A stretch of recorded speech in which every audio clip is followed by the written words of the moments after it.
नमस्कार. आजचे पंचांग आणि राशी भविष्य 28 डिसेंबर शनिवार 2024 या भागात आपणा सर्वांचे अवधूत रिसर्च तर्फे स्वागत.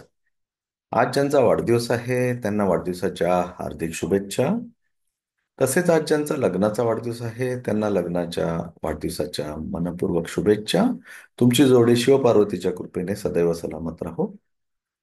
शून्यातून विश्व निर्माण करणारे उद्योगपती धीरूभाई अंबानी यांना जयंतीनिमित्त विनम्र अभिवादन. धीरूभाई यांचा जन्म गुजरात राज्यातील सौराष्ट्राच्या जुनागड जिल्ह्यातील चोरवाड या गावी डिसेंबर 28, 1932 रोजी झाला.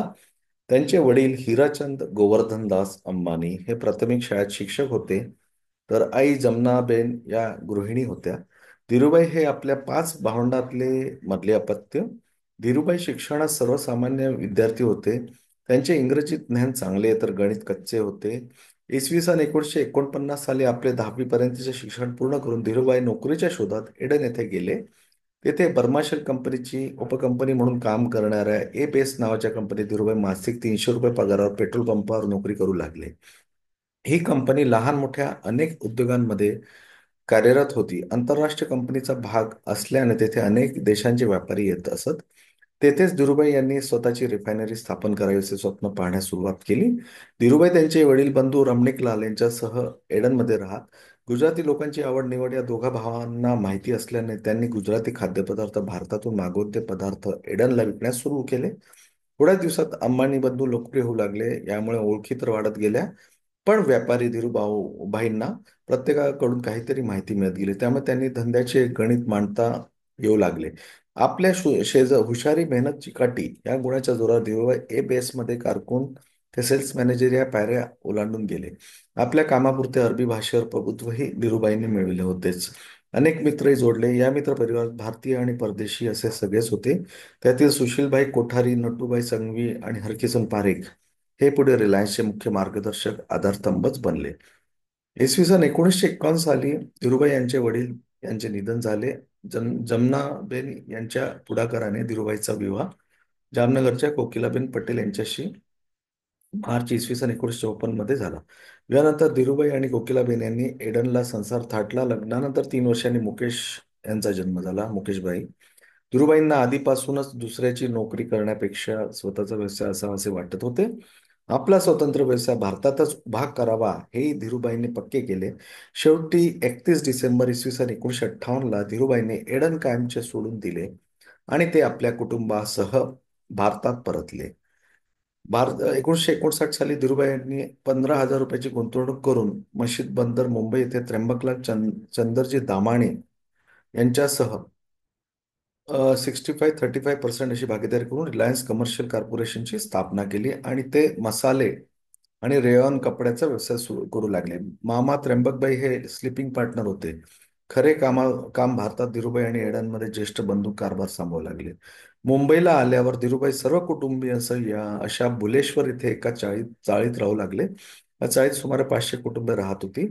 पहिले अपत्य मुकेश अंबानी यांचा जन्म एप्रिल 1957 मध्ये, धीरूभाई यांचे दुसरे अपत्य अनिल 1959 मध्ये, थोरली मुलगी दीप्ती हिचा जानेवारी 1962 मध्ये, तर धाकटी मुलगी नीना हिचा जन्म 1964 रोजी झाला.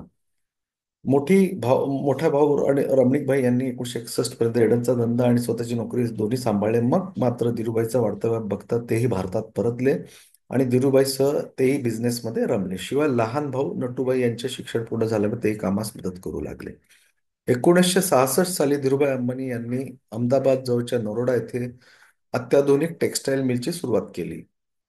इसवी सन 1971 साली धीरूभाईसाठी प्रगतीचे वर्ष ठरले. भारत सरकारचे निर्यात धोरण अनुकूल होते. त्याचा फायदा उचलत धीरूभाईंनी आपले कापड Russia, Saudi Arabia, Poland, Zambia, Uganda असे इतर देशांमध्ये निर्यात करण्यास सुरुवात केली. 1975 साली जागतिक बँकेने विकसनशील देशांमधील सर्वोत्कृष्ट प्रकल्प म्हणून नरोडाच्या प्रकल्पाची निवड केली. 1977 साली धीरूभाई रिलायन्सचे रूपांतर पब्लिक लिमिटेड कंपनीत केले. लहान लहान गुंतवणूकदारांकडून भांडवल पैसा गोळा करणारे धीरूभाई भारतातील पहिले उद्योगपती ठरले. 1978 साली धीरूभाई कापड व्यवसायात पूर्णपणे उतरले. त्यांनी विमल या नावाने कापड विक्रीस सुरुवात केली. 1977 ते 1980 या काळात देशभरात विमलची शोरूम थाटली. 81 साली मुकेश अंबानी अमेरिकेतील स्टॅनफोर्ड विद्यापीठातून शिक्षण संपवून भारतात परतले. 83 साली अनिल अंबानी अमेरिकेतील वॉर्टन स्कूल येथून आपले शिक्षण पूर्ण करून भारतात आले. 99 ते 2000 मध्ये रिलायन्सने 25,000 कोटीची गुंतवणूक करून जामनगर गुजरात येथे जगातील सर्वात मोठी रिफायनरी सुरू केली. 2000 मध्ये 25,000 कोटीची गुंतवणूक करून इन्फोकॉम क्षेत्रातही प्रवेश केला. धीरूभाईचा दबदबा सर्वत्र जाणवू लागला. टाइम्स ऑफ इंडियाने शतकातील श्रेष्ठ 4 व्यक्तींपैकी धीरूभाई एक आहेत असे गौरवोद्गार काढले, तर फिक्कीने 20व्या शतकातील साहसी पुरुष म्हणून धीरूभाईचा गौरव केला. जून 24 इसवी सन 2002 या दिवशी धीरूभाईंना मेंदूत रक्ताची गाठ झाल्याने पक्षाघाताचा तीव्र झटका आला. त्यांना दवाखान्यात दाखल करण्यात आले, पण उपचारांना यश आले नाही. अखेर जुलै 6 इसवी सन 2002 या दिवशी धीरूभाई अंबानींचे निधन झाले. शेवटचे 11 दिवस ते कोमामध्ये होते. तसेच आज श्रीमंती, साधेपणा आणि औदार्याचे अनोखे मिश्रण असणारे उद्योगपती रतन टाटा यांना देखील जयंतीनिमित्त रतन नवल टाटा हे एक भारतीय उद्योगपती आणि टाटा सन्सचे माजी अध्यक्ष होते. 1990 ते 2012 या काळात ते टाटा समूहाचे अध्यक्ष होते आणि ऑक्टोबर 2016 ते फेब्रुवारी 2017 या कालावधीत ते समूहाचे आंतरिक अध्यक्ष होते. तसेच त्यांच्या चॅरिटेबल ट्रस्टचे नेतृत्व करत होते. ते पद्मविभूषण आणि पद्मभूषण या भारतातील दोन सर्वोच्च नागरी पुरस्काराचे प्राप्तकर्ते आहेत. 1937 मध्ये जन्मलेले रतन हे टाटा कुटुंबातील वंशज आणि नवल टाटा यांचे पुत्र आहेत. त्यांना नंतर टाटा समूहाचे संस्थापक जमशेदजी टाटा यांचे पुत्र रतनजी टाटा यांनी दत्तक घेतले होते. ते Cornell university college of architecture आणि हार्वर्ड बिझनेस स्कूलचे व्यवस्थापन कार्यक्रमाचे माजी विद्यार्थी आहेत, जेथे त्यांनी 1975 मध्ये शिक्षण पूर्ण केले.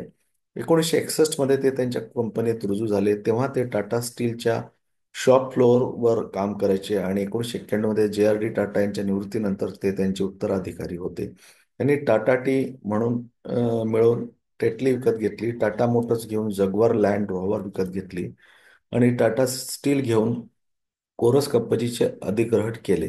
त्यांनी मोठ्या प्रमाणावर भारत केंद्रीय गटातील टाटा समूहाला जागतिक व्यवसायात रूपांतरित करण्याचा प्रयत्न केला. रतन टाटा यांना 2000 मध्ये पद्मभूषण आणि 2008 मध्ये पद्मविभूषण भारत सरकारचा तिसरा आणि दुसरा सर्वोच्च नागरी सन्मान प्रदान करण्यात आला. टाटा यांना 2006 मध्ये महाराष्ट्रातील सार्वजनिक प्रशासनातील त्यांच्या कामासाठी महाराष्ट्र भूषण आणि आसाममध्ये कर्करोगाच्या उपचारात योगदान दिल्याबद्दल 2021 मध्ये आसाम वैभव असे विविध राज्य नागरिक सन्मानही मिळाले.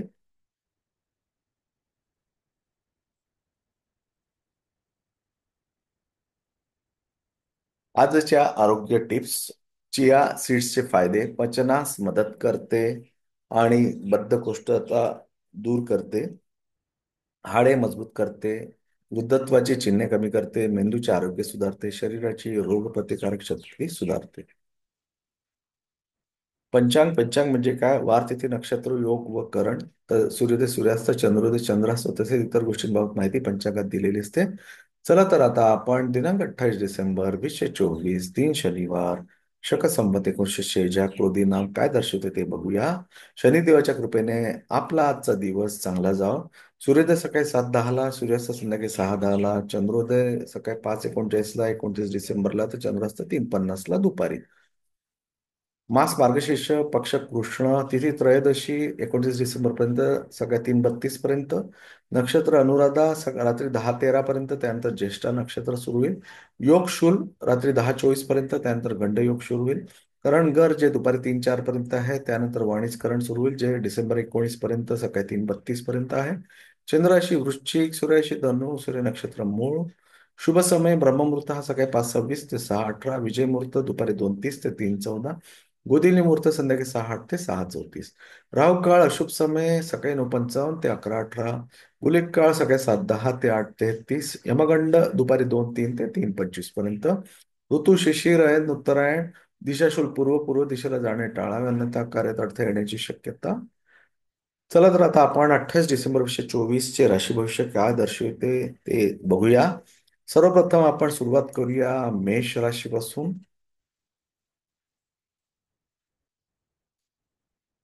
मेष, करिअर बाबत काही तणाव असू शकतो. तुमची गुपिते आणि ज्ञान कोणाशी शेअर करू नका. घरात शिस्त ठेवा. कामाच्या ठिकाणी तुम्हाला तुमच्या ज्ञानापेक्षा क्षमतेपेक्षा जास्त मेहनत करावी लागेल. निरुपयोगी गोष्टींमध्ये वेळ वाया घालवू नका. पुढील राशी वृषभ. तुमची आर्थिक स्थिती चांगली राहील. एखाद्या नातेवाईकाकडून चांगली बातमी मिळू शकते. मित्र तुम्हाला खूप मदत करतील. नोकरीत बदली होण्याची शक्यता आहे. बॉस तुमच्या कामावर खूप खुश होतील. सरकारी कामात थोडा मंदपणा येऊ शकतो. तिसरी रास मिथुन. तणाव दैनंदिन दिनचर्या बिघडू शकते. नकारात्मक परिस्थितीतही शांतता राखा. तथापि लोकांवर तुमचा चांगला प्रभाव राहील. अनुभवी लोकांचा सल्ला घेणे फायदेशीर ठरेल. तुम्ही तुमच्या आरोग्याबाबत चिंतित असाल. चौथी रास कर्क. आज बाहेरच्या लोकांना तुमच्या कौटुंबिक जीवनात हस्तक्षेप देऊ नका. पोटात जळजळ होण्यासारख्या समस्या असू शकतात. कामाच्या ठिकाणी तुमच्या उत्कृष्ट कामगिरीबद्दल चर्चा होईल. धर्मादाय आणि समाजोपयोगी कामात हातभार लावाल. आज नवीन काम सुरू करू शकाल. पाचवी रास सिंह. गरज नसेल तर आज मोठे आर्थिक व्यवहार करू नका. कामाच्या ठिकाणी जास्त मेहनत करावी लागेल. नवीन करिअर सुरू करण्याचा विचार करू शकता. प्रेम संबंध मर्यादित ठेवा. तुम्ही तुमच्या क्षमतांचा योग्य वापर करू शकणार नाही. सहावी रास कन्या. नोकरीच्या ठिकाणी तुमचा मान आणि प्रतिष्ठा वाढेल. तरुण लोक तुमच्या प्रेमविवाहाची योजना आखू शकतात. तुमची धोरणे नेहमी स्पष्ट ठेवा आणि त्यात बदल करू नका. तुमच्यावरील कामाचा ताण खूप कमी होईल. तुम्हाला तुमच्या प्रतिभेचा अधिक विकास करण्याची संधी मिळेल. सातवी रास तुळा. रखडलेले प्रकल्प सुरू करण्यासाठी तुम्ही मेहनत कराल. कौटुंबिक सदस्याच्या आरोग्याबाबत तुम्ही काही तणावाखाली असाल. कामाच्या ठिकाणी जास्त मेहनत करावी लागेल. रागाच्या भरात कोणत्याही विषयावर प्रतिक्रिया देऊ नका. वेळेवर काम केल्यास चांगले परिणाम मिळतील. आपल्या क्षमता तपासण्याचा प्रयत्न करा. आठवी रास वृश्चिक. आज तुम्हाला खूप मेहनत करावी लागेल. अविवाहितांना लग्नाचे प्रस्ताव येण्याची शक्यता आहे. सकारात्मक लोकांशी तुमचे संबंध अधिक घट्ट होतील. सर्व कामे वेळेवर पूर्ण होतील. तुमच्या ध्येयाबद्दल खूप भावनिक असू शकते. तुम्ही तुमच्या भूतकाळातील चुकांमध्ये मधून धडा घ्याल. नववी रास धनु. जुन्या कर्जामुळे तुम्ही तणावग्रस्त होऊ शकता. गोष्टी कुटुंबात आणि कामाच्या ठिकाणी आहेत त्याप्रमाणे चालू द्या. जवळच्या मित्राशी मतभेद होऊ शकतात. अतिविचारामुळे तुम्ही संधी गमावू शकता. मुलांच्या समस्याकडे लक्ष द्यावे. दहावी रास मकर. व्यवसायात अपेक्षेपेक्षा जास्त नफा मिळेल. तुमच्यावर नवीन जबाबदाऱ्या येऊ शकतात. तुमच्या मनात समाधानाची भावना राहील. असे कोणते काम करू नका ज्यामध्ये तुमची प्रतिमा धोक्यात येईल. तुमच्या प्रयोजनांमध्ये तुम्हाला खूप चांगले वाटेल. कुंभ राशी ही 11वी रास. कामाच्या ठिकाणी जास्त मेहनत करावी लागेल. राजकीय विषयांशी संबंधित लोकांनी थोडे सावध राहावे. जोडीदाराच्या आरोग्याची काळजी घ्या. सहकाऱ्यांशी तुमचे संबंध सौहार्दपूर्ण ठेवा. तणाव न घेता शांत मनाने समस्यांवर उपाय शोधा. 12वी आणि अखेरची रास मीन. तुमचे मनोबल वाढेल. नातेवाईकांशी अचानक भेट होऊ शकते. परस्पर संबंधात मधुरता वाढेल. मीडियाशी संबंधित लोकांसाठी दिवस खूप चांगला आहे. व्यवसायात तुम्ही चांगली कामगिरी कराल. एवढे बोलून मी माझा आजचा राशी भविष्य हा भाग इथेच संपवितो. व्हिडिओ आवडल्यास लाईक करा, शेअर करा. नवीन सदस्यांनी माझे युट्यूब चॅनल सबस्क्राईब करा ही विनंती. धन्यवाद. थँक्यू. थँक्यू. थँक्यू.